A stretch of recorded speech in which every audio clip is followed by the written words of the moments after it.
The following contest is scheduled for one fall with a 60-minute time limit. Making their way down the aisle, Carlos, Mark, Nick, and Remy, the Entrance Ramp Podcast. Hello and welcome to another episode of the Entrance Ramp Podcast. I'm your host, Nick Vega, alongside my co-host, Carlos Rodriguez, and Mark Lindsay. Hey everybody, how are you today? We're covering the major storylines in pro wrestling this week. First things first, hot off the press, Paul Heyman is no longer involved with Raw. He has been taken, over by Michael Hayes. Vince has let him go from his duties. But the major storyline going around is that WWE is looking to purchase Evolve, which I'm assuming Vince will give Paul Heyman control of. Gentlemen, what do you think? Excuse me. Carlos seems to have the most knowledge of the situation, so I'm going to go ahead and defer it to him at the moment and let him talk about this subject. Yeah, pardon me. So I believe I thought it was Bruce Pritchard, right? Isn't he taking over? Yes. No, that's right. Bruce Pritchard. Sorry. Oh, like Doc Holliday's taking over. Listen. Or Doc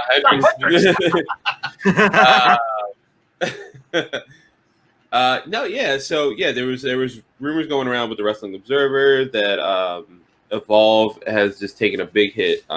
They've had kind of a working relationship with WWE, almost like hey, our talent's really good. You want to take a look? Rigo will go down, check out talent. That's how we got Austin Theory now on Raw, things like that. And a lot of people have gone to Evolve because it's almost like Evolve is the wrestling aspect of what ECW was. Yeah, and let's not forget that the major thing with Evolve is Gabe Sapolsky's the booker.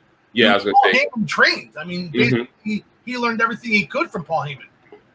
Yeah, and I wouldn't be shocked if Heyman just stays an on-air personality within WWE, and Gabe maybe is bumped up more. But the best thing would be keep Evolve as a brand.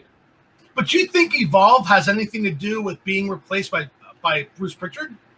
I don't necessarily think they're hand in hand. I think it's just a weird conference of time. I mean, before we aired, we were talking about if COVID never happened, I don't think Evolve possibly being bought out would be a thing, and I don't honestly think Paul Heyman being let go from his position in Raw would be a thing.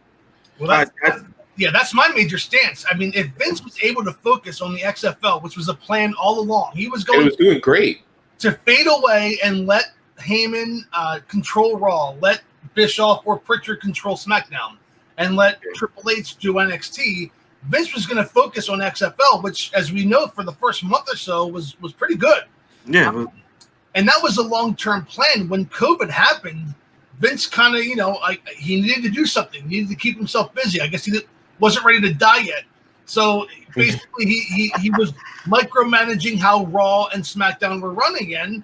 And when you have the creative mind, I mean, I'll give Bruce Pritchard some credit. He didn't last this long in the business for no reason. He obviously has a mind for the wrestling business. But I think a lot of us were excited to see what Paul Heyman could do with the flagship show Raw, given 3 hours and given a young nucleus of talent. And we had mentioned off air that, we saw guys like Austin Theory and Angel Garza really get the spotlight for the last several weeks. And are we going to continue seeing that with Bruce Pritchard in control? I mean, yeah, look at Apollo Crews as a U.S. champion. The Street Profits have gotten so much airtime, and they've had comedy moments in the past couple weeks that you could say, you could argue are not great. It depends on what your tastes are, but their matches are great. Yeah, they are definitely filler. They're filler. That's why it's frustrating to see them and the Viking Raiders in this. The Viking Raiders have lost all credibility. They've gone from a dominating team in NXT to. Well, Ivar's handsome. That's why. It's just, yeah, he's handsome. They're the Ascension 2.0 at this point now. That's how I'm getting worried. But with Heyman in charge, at least they got airtime, right? If you get airtime, I think. Look at Ricochet though. Where's he at? He's disappeared off the face of the earth. I think Heyman was never going to get full control of Raw, and he possibly, if he does get involved with Evolve, he can have, not saying 100%, but maybe close to it. Yeah, I mean, look at Heyman's time. I always bring up this era, like the Ruthless Aggression era. He was running SmackDown for a lot of that. SmackDown 6, yeah. And dude, that was some of my favorite times watching wrestling. So Yeah.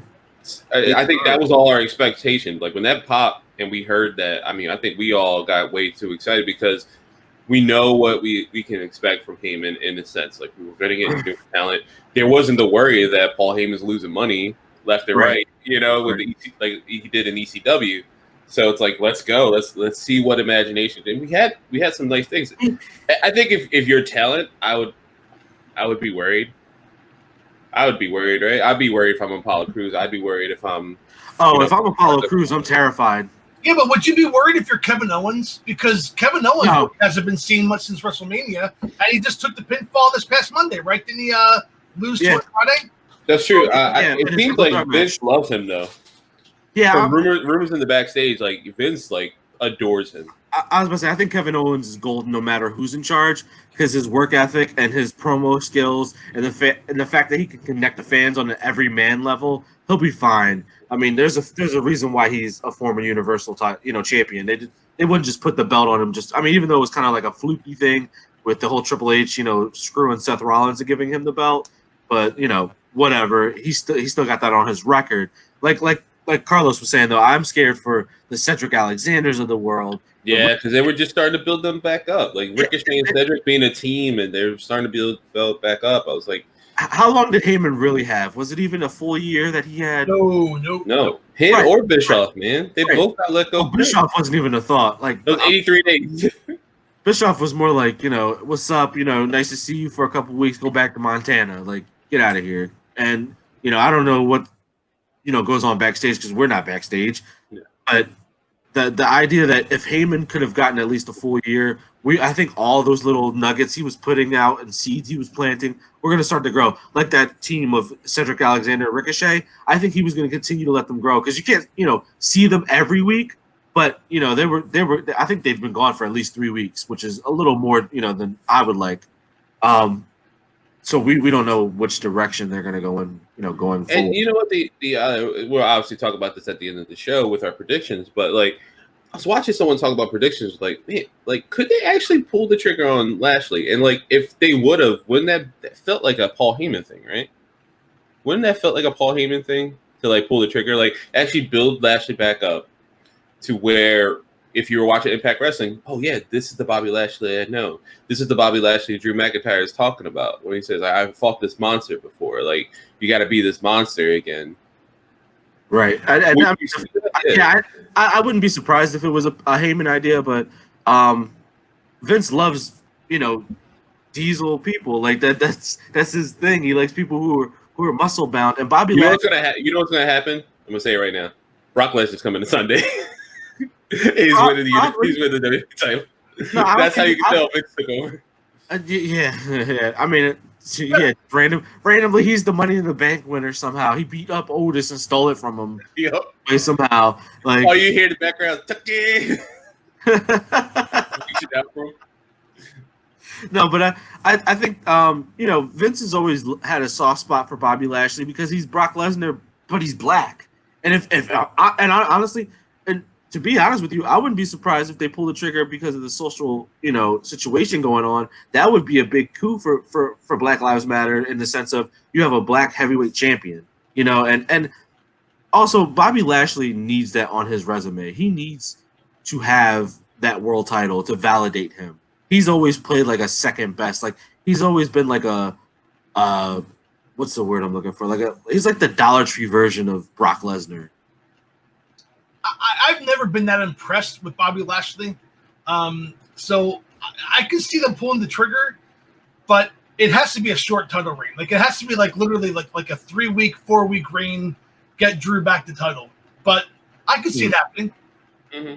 Yeah. I mean, obviously, yeah, we'll kind of expound more on that. But yeah, I think this is going to have major ripples, and it's going to be interesting to see how Monday progresses. Because Monday is going to be, I guess, the first, like, whatever's set for tomorrow, we're recording on Saturday before Backlash, is probably set, but... Recorded. It could be already recorded already. That's fair, yeah. Yeah, we know the greatest wrestling match.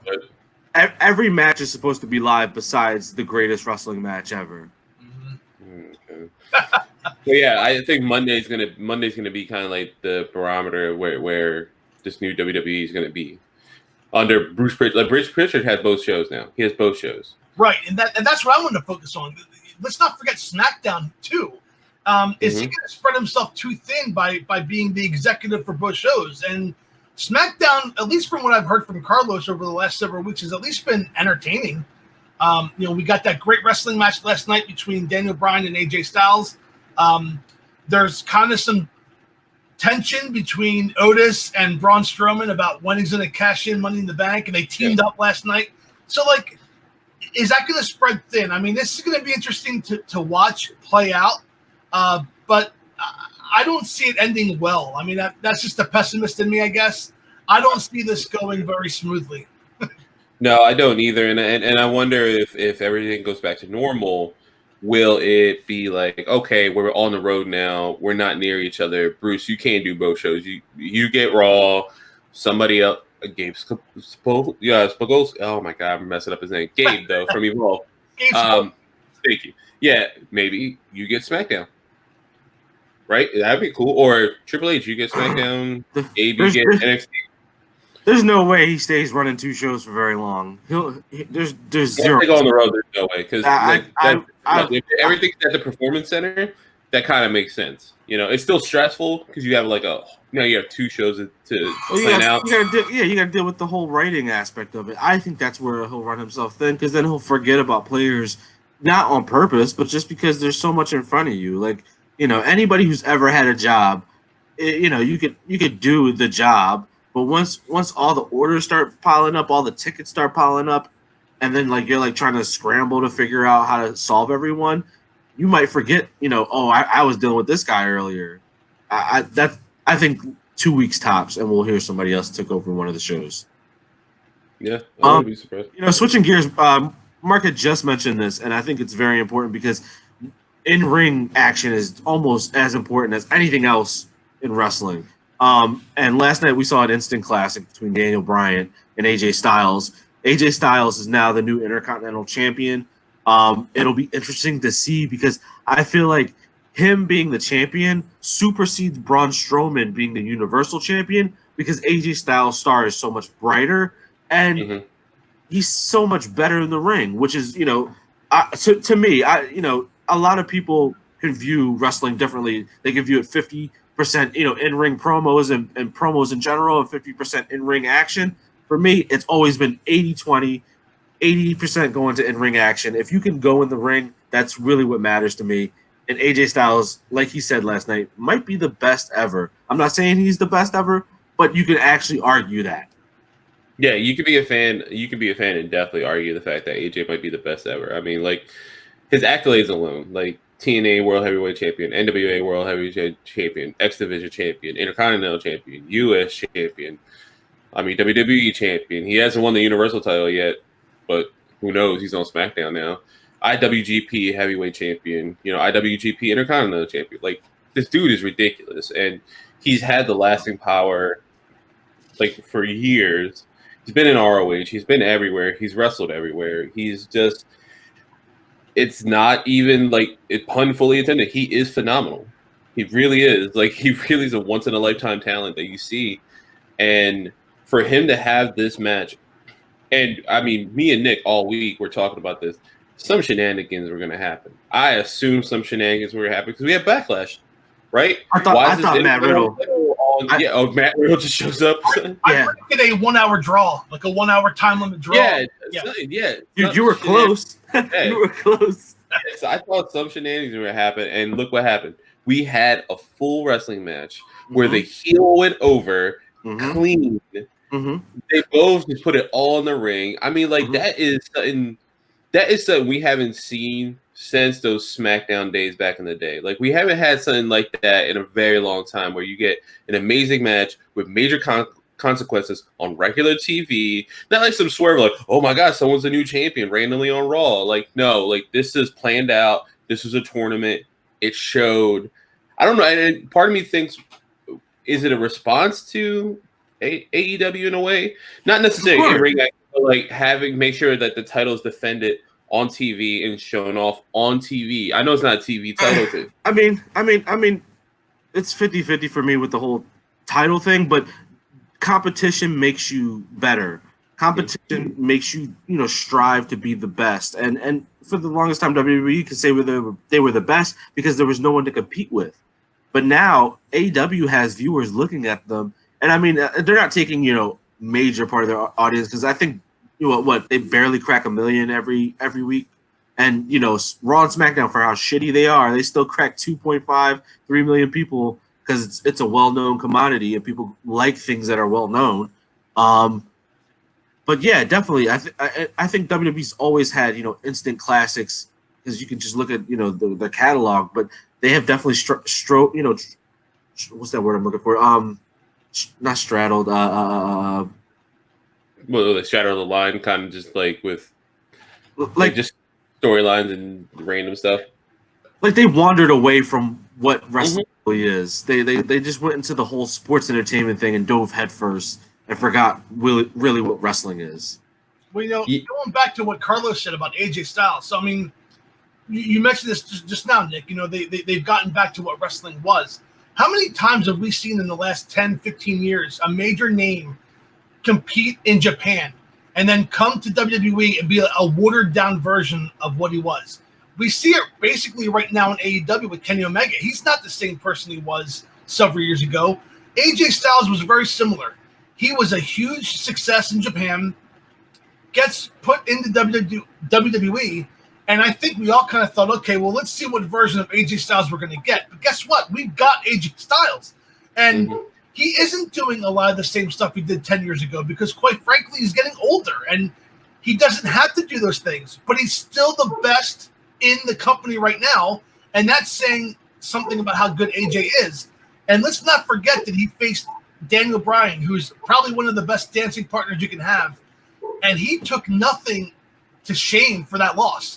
It didn't hurt him at all, and it won't hurt him if he's chasing AJ Styles down the road.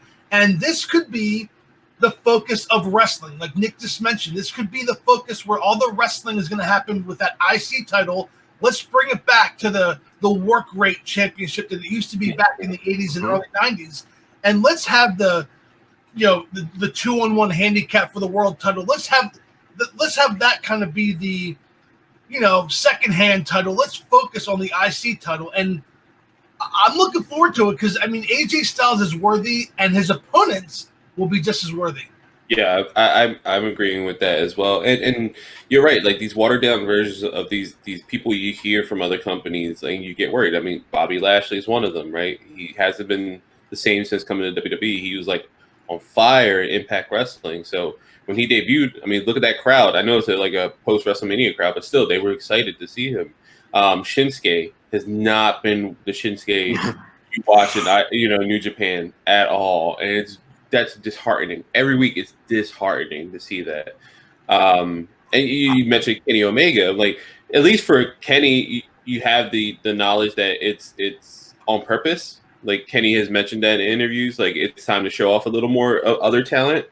It's not like that he won't be that best bout machine ever. Right. He is. So it's there. It's just. I mean, he's a tag team champion. Yeah, so, he wants to show off other people. He wants to do something different. You want to watch New Japan? New Japan World's $10.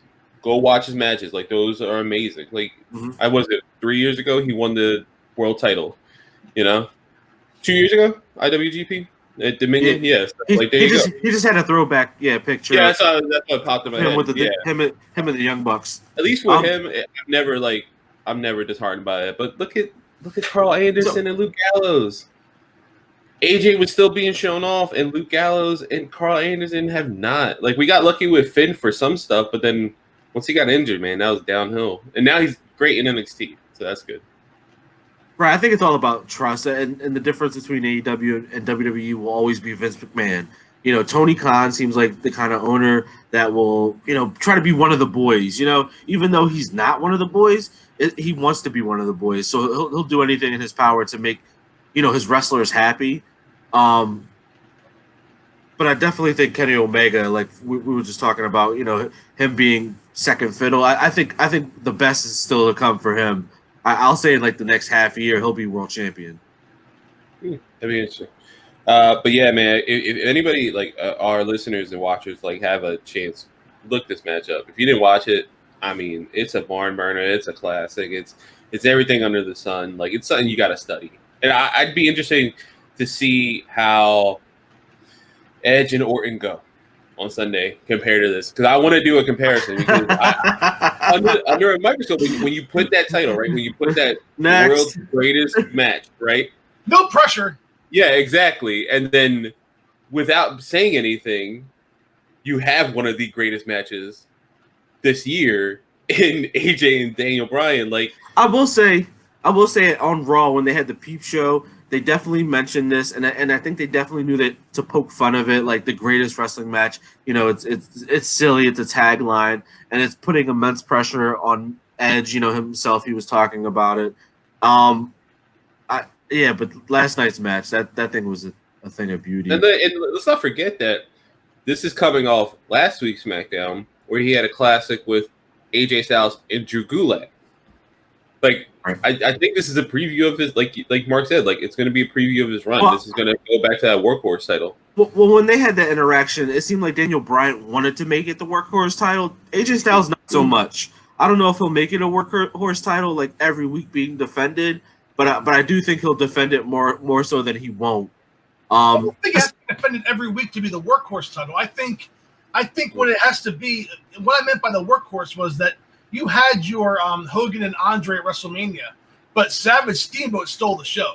That match is amazing. In 91, who was world champion in 91? Was it Hogan in 91? Yeah, Hogan was world champion in Sergeant Slaughter, but Mr. Perfect and Bret Hart fought for the Intercontinental title. So I don't mean the workhorse where it's going to be defended every week. It doesn't have to be.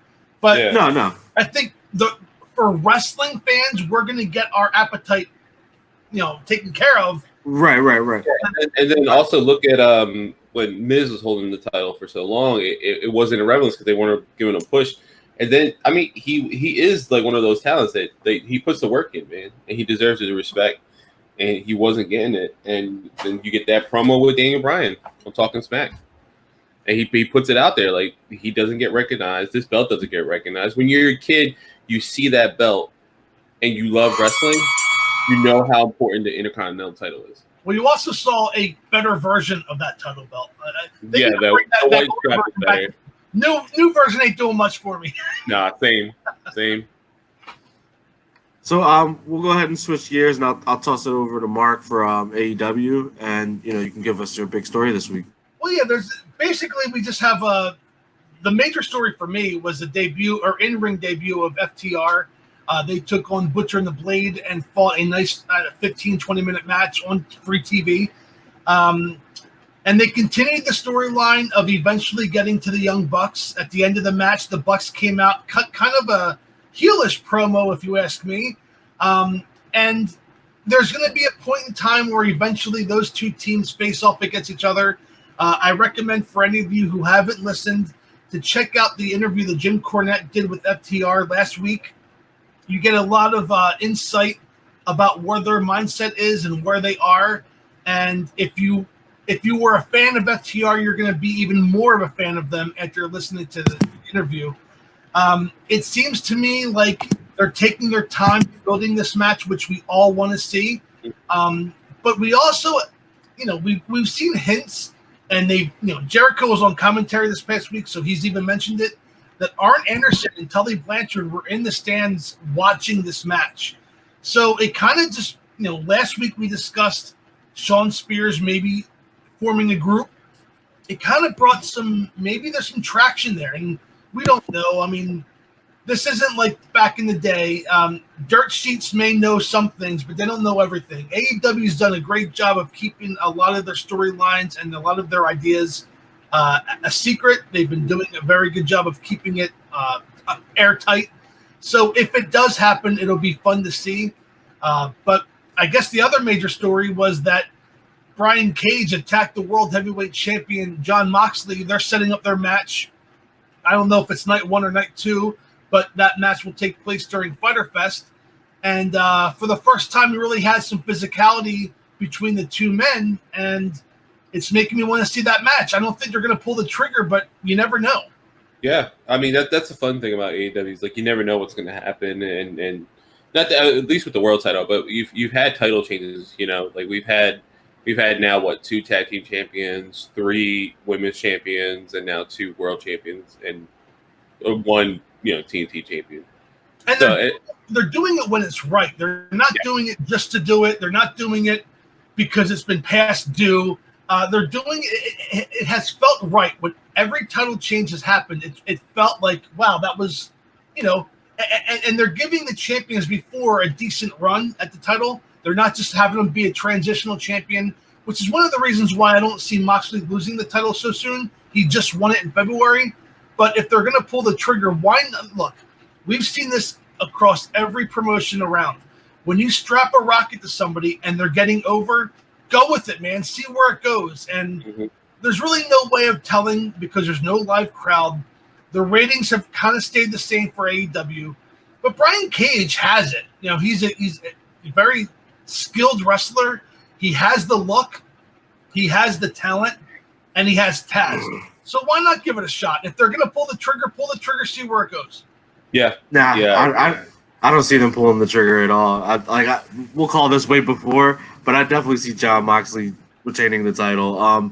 If for anything, he's more recognizable in these times of where everybody's not buying tickets. At least viewers can watch Jon Moxley because they know he's Dean Ambrose. Don't you think he'd be better chasing the title than he would defending? Of course. I mean, a babyface 99% of the time is always better chasing the title because once they get it, you're like, all right, they're the champion, now what? But, like I said, for just because of the period. If it wasn't for the period, I would probably side with Brian Cage because he's brand new. You need to put the belt on him so he doesn't lose that shine. But I think he'll be fine because the fans aren't there. It doesn't hurt. As long as they have a good match, kind of a la Brody Lee, that didn't hurt his stock. If anything, it improved it because we saw he could go. And all AEW is doing now is lining up people to challenge for the TNT title and for the AEW World title. Because now you got to think. I mean, for all we know, honestly, I wouldn't be surprised if Lance Archer took the title from Moxley because they have that history, yeah, from New Japan. And like you said, he had for Brian Cage to have Taz in his corner. Lance Archer has Jake Roberts. So there's. It seems like AEW's heavy with the manager because you got Shawn Spears and Tully Blanchard, but all those things add credibility. Isn't it refreshing to have managers again that matter? I mean, dude. It's one of the favorite things I enjoy watching in AEW is the importance of an Arn Anderson, a Jake Roberts, and now a Taz. I'm very happy with Penelope. Yeah, I was gonna say, and I love that as well too. I mean, look, you got Penelope Ford coming out with Kip, and then Kip coming out with Penelope. Like, I love that. I love that. So like WWE's kind of doing that with Gargano and Candice LeRae, which it's fun too. But like I love that AEW's like, no, we'll push that. I don't know what the hell's going on with Allie. That I was going to ask that question. We find out this week, right? Don't the Natural Nightmares or whatever they're called have? They have a title shot. Yeah, yeah. I bet you she turns or something. Yeah. When did she turn back to like a face or a normal person? No, it just out of nowhere. It really was out of nowhere. Like, and you're missing the point. She's not turned. She didn't turn. Yeah, I don't think so. She's eliminating a team to get Iron Blade back in position. No, I get that. That makes total sense. But I'm just saying, like, as a viewer, if you're not like into it, like we are, like you're just looking like. Wait, I could have swore she had bunny ears and a whole deranged face going on, and now she's just normal Allie with the Nightmare Family gear on. Like, QT Marshall, we know this is fake. Right, QT Marshall. What? Eat your apple. Get out of here. Even Dustin Rhodes like, what the hell's going on? Like, you're crazy. Get out of here. Dustin's like, listen, man, we ain't good looking dudes. This ain't supposed to happen. Something's fishy here, sir. This week in NXT, the major storylines for me were Karrion Kross, first and foremost. Seems like he's challenging Adam Cole for the NXT World Title. Scarlett Bordeaux, or I guess it's just Scarlett now, came out with an hourglass and put the timer right at the edge of the ring. Do we think it's too early for that match? No. No. Nope. Nope. No. His stop Strap the rocket. Yep. And the second, Love I didn't even think about it. Right. So like, she comes out, has that great no talking, just shows the hourglass, and I know we talk about like the fan interaction and like this is awesome stuff like that, but like having the wrestlers just saying fall and pray as like she's there. I do like it. Don't get me wrong. I don't know why I like that one, and I don't like this is awesome chance from the. It's horrible. I'm not a fan of that. The whole TikTok thing, not with them. Did not like the fall and pray. I don't know because it's just cool. Or because how would you do it, right? Like, you just go pipe it in from the sound. Vince is too busy yelling at them to stand up. I don't know. I mean, I'm also a fan of subtlety. If everything was just quiet and she came out and she just put it there, I think that would have just been more ominous. But man, the second she put the hourglass and flipped it, I was like, I didn't even think of Karrion Kross as like. I thought they would build them up more, but like the fact that they're going right NXT title, I was like, I mean, I guess it makes sense. Cold. He dominated Ciampa like nobody we've ever seen. Like he treated him like a second. How refreshing is this too? A heel is going to take out a heel, right? Like, it's two heels for the main title, and the heel like is going to go after it. Like we're going to build this up. Like it's not like Undisputed Era is like good guys at all, and it's not I was like gonna say Karrion Kross walks a fine line, though. He can be viewed. I'm not saying as a face, but like that anti-hero, just trying to get what he wants type of deal. I never got full. I always feel like he's like a force of destruction.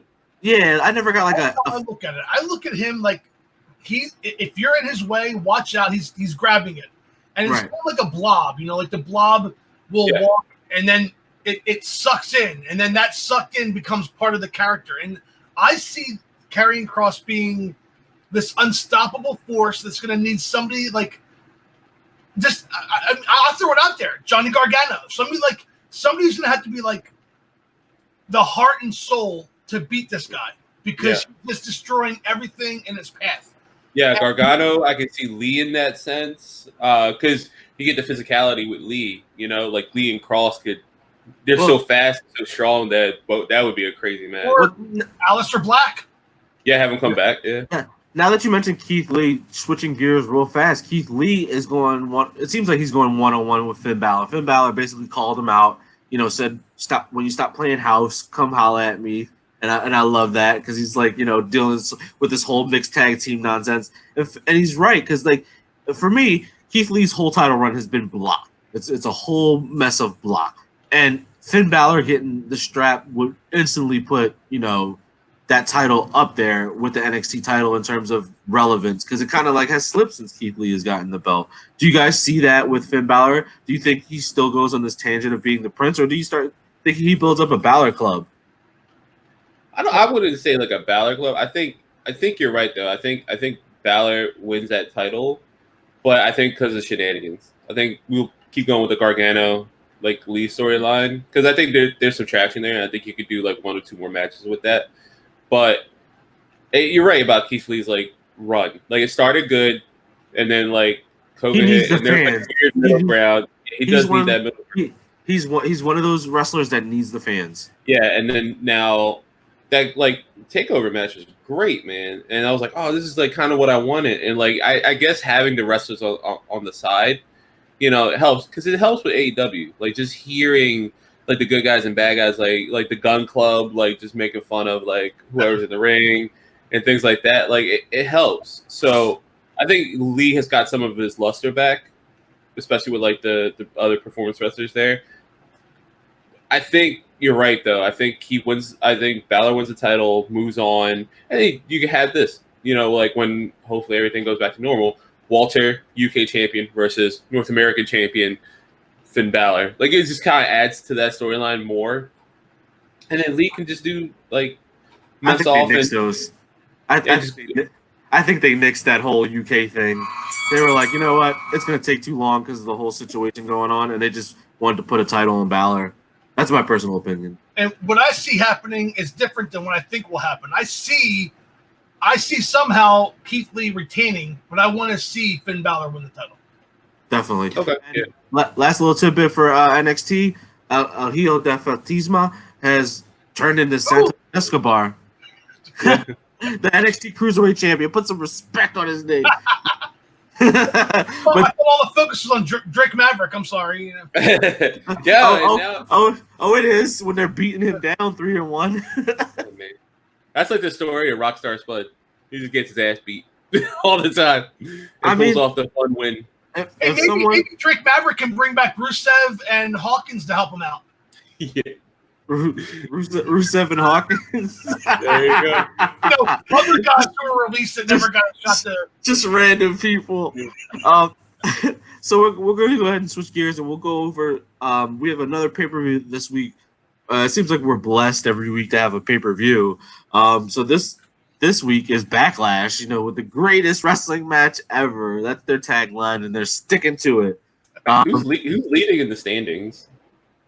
I don't know, Mark. We have a recap of last week. You know what? I'll tell you what. I'm going to take myself off camera, let you guys focus, and I'll give it a quick recap of In Your House. All right.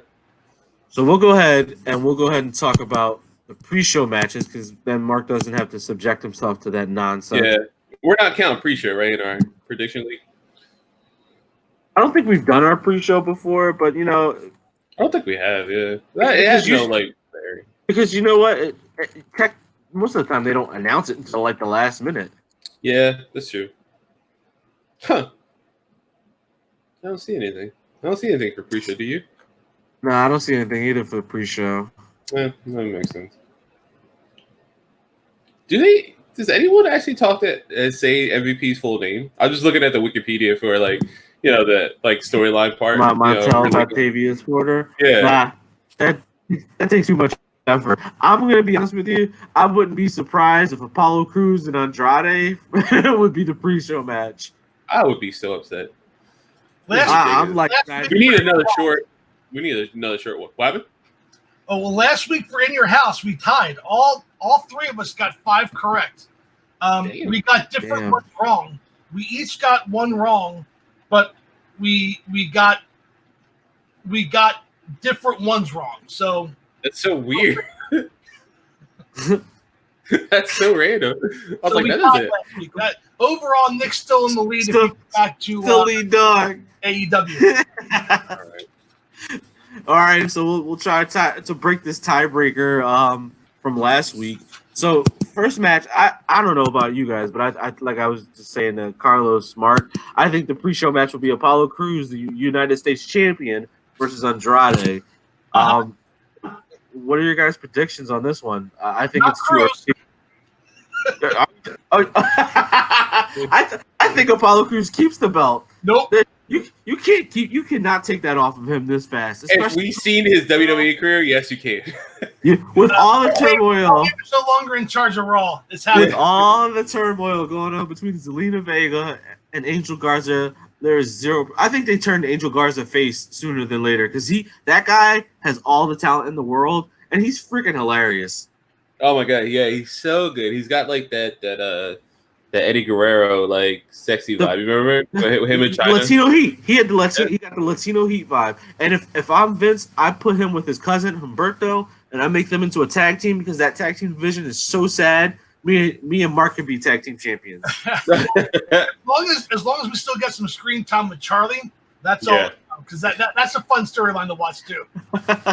Angel Garza and Charlie. And we all like sports. We'd be like, Charlie, can you get us on ESPN? When Zelina ripped that rose up and then just threw it at her, and it was like boo-hoo, I was like, oh my god, she's the best heel. Dude, she's really fun, and it's almost sad that she doesn't get to wrestle as much as she would like to. I think. I mean, it is what it is, but every time she does wrestle, she does come out with better Mortal Kombat cosplay, so it's awesome.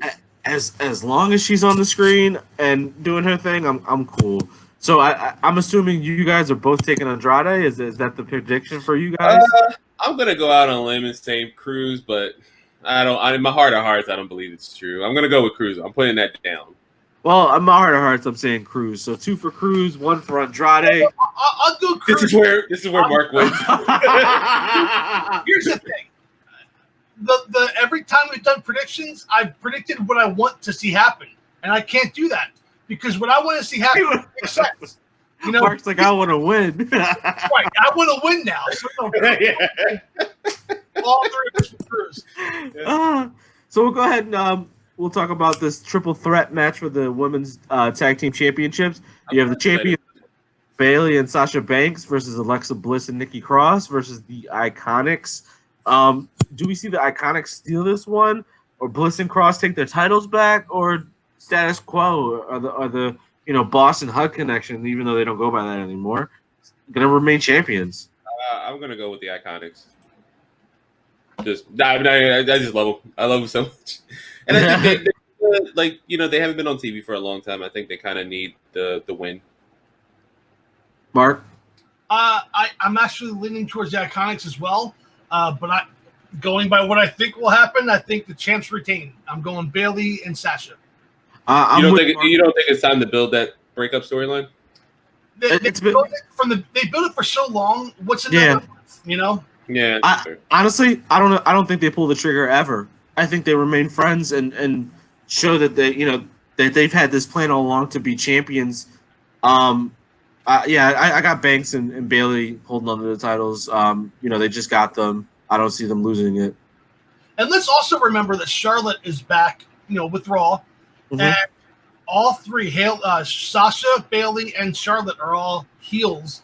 So if they were ever going to pull the trigger for a 4-horsewoman, or I don't know if that ship has already sailed, but you always had like 2 or 3 as faces and then Charlotte as the heel, or vice versa. Now you kind of have a foundation that are heels. So if you're going to bring back Ronda Rousey, if you're going to include that ever again, then the time is coming. So I kind of see they're more steam as Sasha and Bailey staying as a team than splitting them up now. Okay. Just I know that has nothing toward Backlash, but I want to get your opinion. Who would you put in that 4th role now that Becky's gone? Alexa? Nah. I wouldn't mind Alexa, but I wouldn't mind Alexa. She has history in NXT, that's why. So, Yeah. I can't vote for Bill. I would personally. I would think someone like who's always been around. Maybe Natty. Okay. She's always been around. She's a workhorse. You could always have great matches with her. She has history with all of them too. Yeah, and I feel like she trained all of them essentially. Yeah. So again, we would say Natty. Bruce Pritchard's going to put Nia Jax in that role. Oh God. Yes, he is. Yes. Yes, but I mean, I wouldn't mind Natty or Naomi because they were part of the initial 3 teams for the women's evolution. Yeah. Team Bad, Team PCB. Jesus Christ. Because fucking it was submission sorority or something like that. Huh? But that's a special website. If you're old enough to call it. Next, Jeff Hardy versus Sheamus. Just some shenanigans last night. We threw my piss in your face. He threw his piss in his face. He threw. We had one of the greatest wrestling matches this year, and earlier in the show, Jeff Hardy threw his piss in Sheamus' face. That couldn't be more opposite of each other. I'm gonna tell you that right now. That's my. Maybe I want Sheamus to win too. Sheamus gonna kick Jeff Hardy right in the face. He threw his piss in his face, man. What the hell? It's the same night. This all happened last night. You wouldn't think that, right? World. You got 96 WWE mixed with 2003. Yeah, and then also just go to SmackDown real quick, just to vent my frustration about it. That wasn't even the main event, by the way. Daniel Bryan and AJ Styles was not the main event. No, but that's fine. That's fine. I know why they did that. They did that because they off the TV earlier. No, because they wanted to give them the proper amount of time. Because if they would have went over, I'm sure they'd have made the Braun Strowman heavy machinery thing like 3 minutes. Go out there. You know what? And it was live, wasn't it? No, Yeah. no. The AJ Bryan match was taped a couple weeks ago. Oh wow. Oh, that's right. Well, Yeah, they knew the time then. I was thinking it was live because of New Day's entrance. That's why. Yeah, No, I thought it was there may live. have been live stuff, but that match between AJ and Bryan was taped.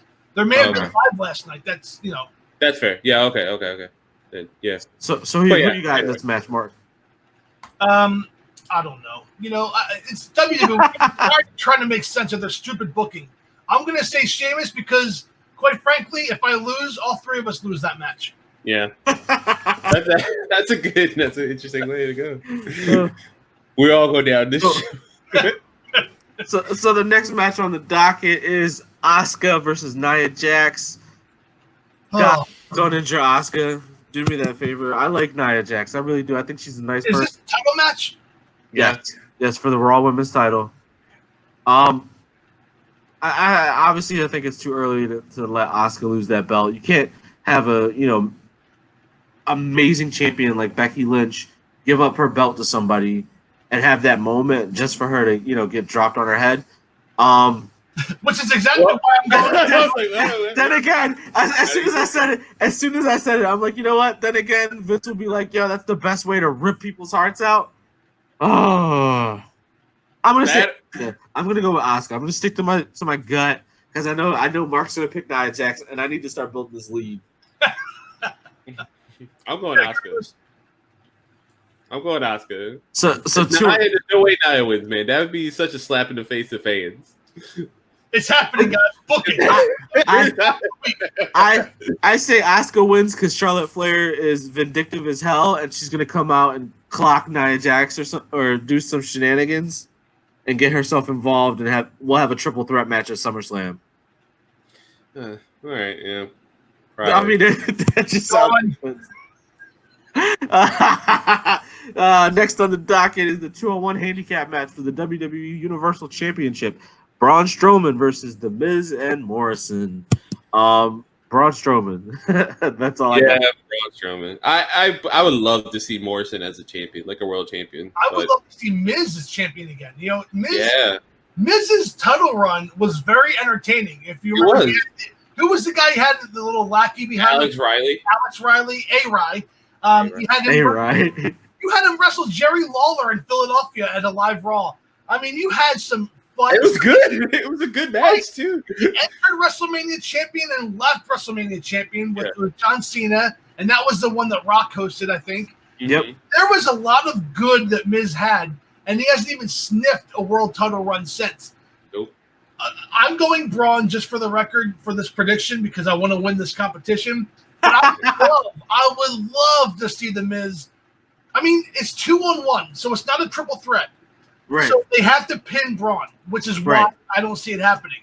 But if it was a three-way, I would go Miz. I would have Miz pin Morrison, and I will say there are two things that could possibly change my mind. One is the fact that Otis has the Money in the Bank, so Braun could be looking over his shoulder, thinking so he can go out there and do the typical thing, destroy them for the first 5 minutes. Wait! Oh my God! I didn't we have this. Miz or Morrison win the title, and Otis cashes in. I'm never watching WWE. Prediction: I'm never watching WWE again. I will just eliminate myself from any WWE conversation. It was like hey, what do you think about Raw? They watch it. Let me get my second one in there. My second issue is Bray Wyatt still exists. He might be gone for a little bit, but he still exists. Hey, he had a baby. So he's got like 5 kids now. He can get involved with shenanigans. There's a lot. That Money in the Bank and Bray Wyatt are the two biggest things looming over Braun Strowman. But that's fair. Yeah. The Fiend's not done. Yeah, I do think Braun Strowman retains, but there are a lot of shenanigans. Jesus Christ, I think Otis might walk out of this. And I will be the most jealous person in the world.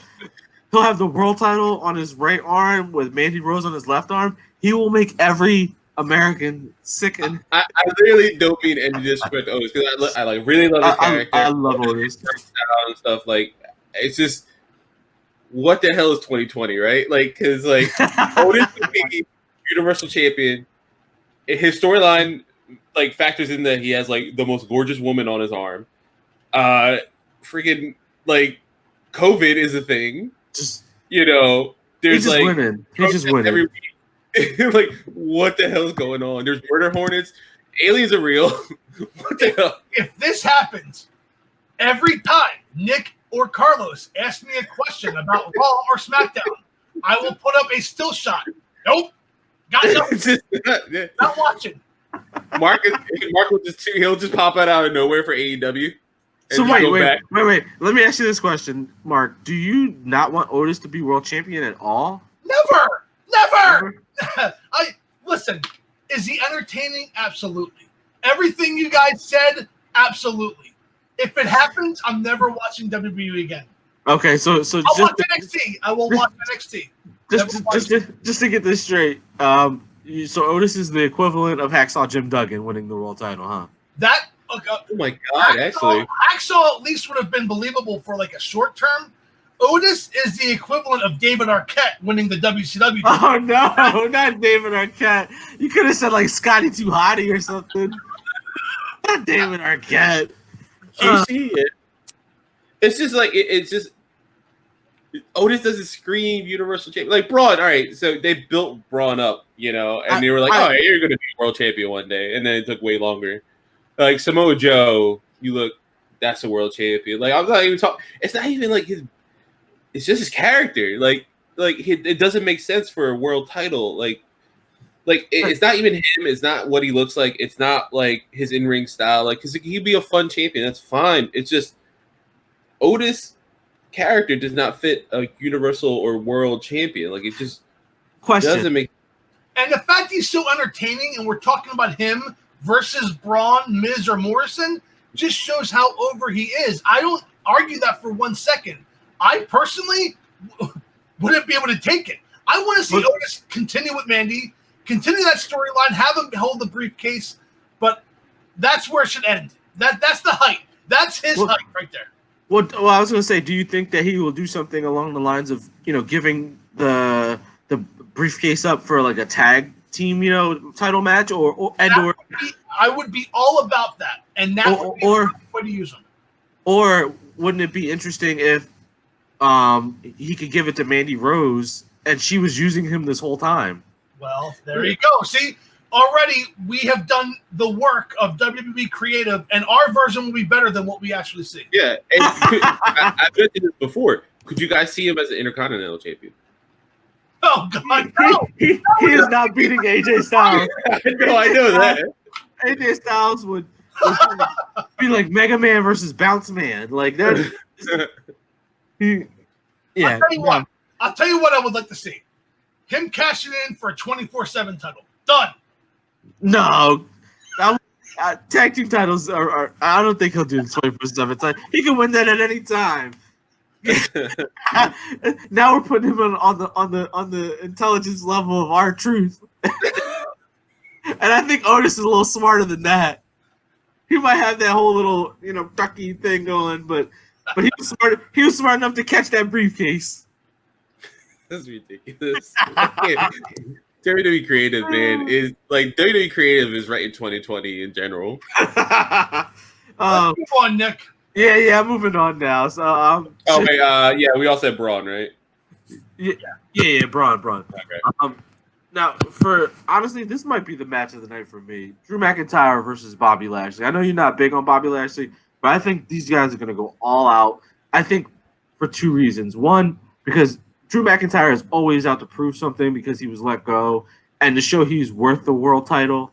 And two, Bobby Lashley's probably trying to prove that he's better than these, side gimmick Lana storylines. He needs to be, a force of nature. And that's kind of what he's looked like ever since he's hooked up with MVP, is being a force of nature and putting like essentially the master lock on everybody and them not being able to break away. So, I guess a full Nelson is cool. It's kind of like an old wrestler. I like it. It's on certain wrestlers.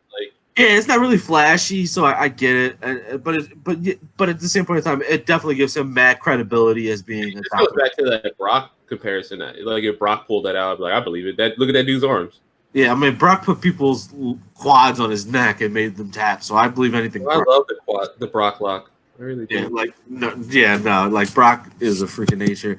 So Yeah. who you guys got winning this match? Do you think they pull the trigger on Bobby Lashley to finally give him that shine, or does Drew McIntyre continue his dominance until someone comes and challenges him at SummerSlam? I'm playing this like Mark now too. I'm gonna say Drew because it's too early, but I would not be surprised. Or honestly, this is one of the first times I wouldn't be upset too by Bobby winning it. They built him up correctly. Let me ask you. Well, answer the question, and I'll ask you another question, Mark. Yeah. I said earlier I wasn't a big fan of Bobby, but I will say that I think what he's doing right now, the program he's in right now with Drew and having MVP as his manager has been very good. So, it's gotten me into Lashley a lot more. Carlos said it earlier where you can almost see them winning the title because of all the stuff going on in the world. So I flipped the coin off camera, and I'm going Bobby. I'm going Bobby because it was heads, and Bobby was heads. I want Drew to win. I want to build up Drew McIntyre more, but I don't want the storyline to end. If Drew does win, I want this to continue another month or so. I am happy with the storyline. I am happy seeing Bobby Lashley getting used properly, and I'm very happy for MVP, somebody I've always been a fan of since he debuted, and he's getting another shot. So I don't want the storyline to end. And if he does, if Lashley does lose, what's next for him? You're finally getting him to matter. And here's my next question. If Bobby Lashley loses, I see this going this way. I picked Drew McIntyre to win this match, but I see Drew McIntyre winning this match by disqualification because I think Brock Lesnar is going to come back and F5 the crap out of Drew McIntyre. And in doing so, it lets Bobby Lashley off the hook for not winning, and it also gives us a featured match at SummerSlam between Bobby Lashley, Drew McIntyre, and Brock Lesnar. I would love if it was a triple. That makes sense too, because you figure that Paul Heyman is now going to focus on his on-screen personality. Yeah. And without Brock Lesnar, there's no reason to have an on-screen personality. And now we have Paul Heyman versus MVP in the War of Words. And, Drew McIntyre is good on the mic himself. So he'll get, it'll be natural for him to battle those two on the mic and then battle Bobby and Lesnar in the ring. So it works out for everybody involved. Yeah, but it also works out if Lashley wins the title and then Lesnar attacks Lashley afterwards. Yeah, but then where does that leave Drew? He's just chasing? Well, I guess. I mean, yeah, you're right. Yeah, how weird would it be to, I sent you guys this last night, Impact put out 4 years ago, Bobby beat Drew McIntyre for the TNA World Heavyweight Championship. Wow. That's crazy, right? So we've got 2-1 Drew to Bobby. I might as well change my vote because I'm going to lose that one. All I'm saying is my quarter picked that vote, so I want that to be. So when Bobby Lashley actually wins, you're gonna blame the quarter. I'm gonna thank the quarter. Yeah. All hail the mighty quarter. And as for the main event, or what we're assuming the main event will be, it is the greatest wrestling match ever. I can tell you this: our episode is the greatest episode of the podcast ever. So yeah, like I'm gonna go with Orton as well. I'm going Orton. 1-1, and then head towards SummerSlam for the payoff, whatever that will be. Murder match. You have to murder the other person. No. Carlos, you're on. This is what happened. You have a last man standing match. Kind of odd, but okay. Then you have a standard wrestling match. Kind of odd, but okay. They're going to stretch this shit out. Hell in a Cell. Yeah, that's October. It's going to be Hell in a Cell, and that's what's going to happen. You watch. Yeah, because you usually ramp up. So what's the SummerSlam? And this is like 2, 1, 3. So wait, what's the SummerSlam match going to be? Nick, I'm glad you asked. They're going to team up because it's WWE booking.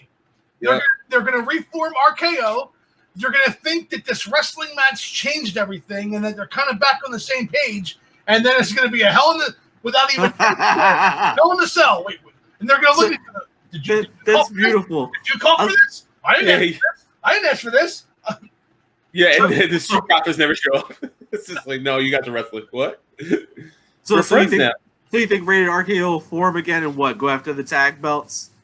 I think they eventually. Honestly, they're at some point they will. I mean, I was kind of just going off, base a little bit with it. I guarantee you, prediction here: within 1 year of June 2020, Rated RKO will have at least one more tag team match, and I guarantee that. Mm-hmm. If not a title run, I wouldn't be surprised. Just to betray him, a la Shawn Michaels, John Cena. Yeah, but why have it be Orton that betrays him? Why not have Edge be the bait? I mean, like, Oh well, I didn't say Orton, but yeah. I'm just saying somebody betrays somebody because they're obviously not going to trust each other forever, but maybe long enough to win another title. Yeah, because they never reached their full potential as a tag team when their first go around because Edge got hurt. So maybe they win the title again and Orton holds resentment. I don't know. It could be a things, but I think Mark's onto something, and he might be smelling the right idea of Hell in the Cell because Hell in the Cell is supposed to be the big blow-off match for most matches, and now that it's a pay-per-view instead of like specialty match, it's kind of easy to predict that's where. I think too. The crazy thing is this. I want to do a twofold prediction. This doesn't have to factor into our points, but like I said earlier, do we think this match is going to be better than AJ and Daniel Bryan? No, absolutely not. I don't. Absolutely not. Do you think it's going to be good? Right? Yep. I think it's going to be good. Yeah, definitely it'll be good. And we all pick it, like for official prediction, we're all picking Orton. Yep. The world's OKS wrestling match. Yeah. A lot of headlocks. There's going to be a lot of headlocks for Randy. Yeah. What if he pulls out the overdrive out of nowhere again? I don't know. Listen, if Randy Orton does something, his best thing would be to pull out the punt and kick the crap out of Orton in the head or Edge in the head. So I was watching someone else's predictions, Brian Day for Wrestling Regret, and he's like, "Yeah, how funny would it be like WWE just pulls a swerve and it's just like he low blows him at the end of the match, like Orton's done, like Orton lost, that's it, bye." I think Ric Flair would be proud. So that's pretty much it for Backlash. That's all our predictions. Does anybody want to give a closing thought of this week in wrestling? Well, I'll say this. Some of the matches at Backlash were taped. We know that the Edge-Orton match was taped. They're going to edit the time to fit the show. What I read from Meltzer was it's going to be like it was recorded as a 36-minute match. Oh. That they're either going to cut down or what have you. But that's how long this match was going to be. Which is just as long, I think, as the WrestleMania match was, which was half an hour. So, we don't know what's live. We don't know what's taped. I also think this Paul Heyman, Bruce Pritchard change is going to affect more than we can ever imagine. So I don't know if I'm excited to see the card because entirely this whole card does nothing for me, especially after I watched AEW last a couple weeks ago with the Stadium Stampede and everything going on there. So I'm kind of at the point where I'm paying the $10 a month. I'll pay attention to it, but I really don't care. This whole show has me not caring, and I'm kind of hoping that it's at least entertaining for those of you, Nick and Carlos, who actually watch this show. I'm going to rely heavily on our text messages to keep me posted with what's going on. Yeah, I'm definitely gonna watch it, and just because, like you said, like the $10, I paid $10. I want to watch it live, and stuff like that, or as much live as I can, be the dead.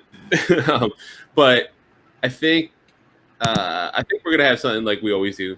Takeovers are always better, and that takeover last week was oddly lackluster for a takeover. So I think that's still gonna be better than this Backlash, but.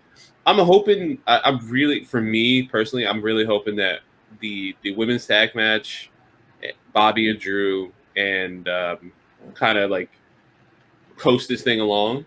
Like I'm hoping those are the things that kind of hold this up.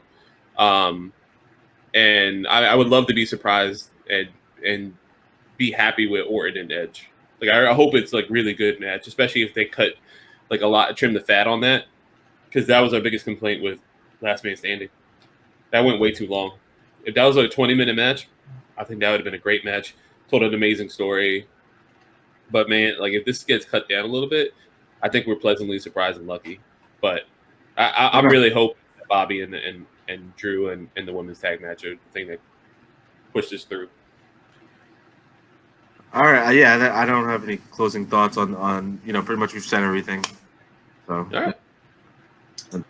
All right. Well, that was a fun episode, and hopefully the greatest episode. I want to take over the greatest podcast ever. Yes. I want to take over the standings with my predictions for Nick. So Nick, you're going down, buddy. Yeah, it's happening. Mark's gonna take over. Or I'll never watch wrestling again. If Yeah. Oh, this is gonna win. so many things ahead of us. So many things. We hope you all enjoy watching Backlash. For Carlos, Nick, I am Mark. Remy, watching at home. We thank you all for watching the Entrance Ramp podcast, and we will see you next week. Goodbye, everybody. Yeah. Thank you for listening to the Entrance Ramp Podcast. Please like us on Facebook at the Entrance Ramp Podcast.